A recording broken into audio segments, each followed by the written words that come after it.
నమస్తే, welcome to 6 TV. నేను ఆనంద్. ఇక డీటెయిల్ చూస్తే కాంగ్రెస్ అగ్రనేత వయనాడ్ ఎంపీ రాహుల్ గాంధీ చేపడుతున్న భారత్ జోడో న్యాయ యాత్రపై అసెంబ్లీలో కేసు నమోదైంది.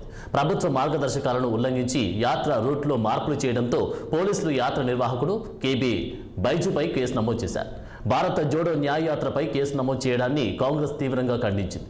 యాత్రకు అడ్డంకులు సృష్టించేందుకు బీజేపీ ప్రయత్నిస్తుందని, అందుకు ఎఫ్ఐఆర్ నమోదు చేశారని అస్సాం ప్రతిపక్ష నేత దేబబ్రత సైకియా మండిపడ్డారు.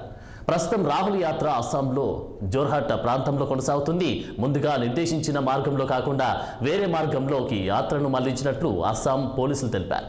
రూట్ను అకస్మాత్తుగా మార్చడం వల్ల పలు మార్గాల్లో రాకపోకలకు అంతరాయం ఏర్పడినట్లు పోలీసులు తెలిపారు. యాత్ర నిర్వాహకులు కూడా ట్రాఫిక్ బారికేడ్లను బద్దలు కొట్టేలా అక్కడి సమూహాన్ని ప్రేరేపించారని పోలీసులు అభియోగం మోపారు. ఈ క్రమంలో అక్కడ డ్యూటీలో ఉన్న పోలీసు అధికారిపై కూడా దాడి చేసినట్లు పోలీసులు తెలిపారు.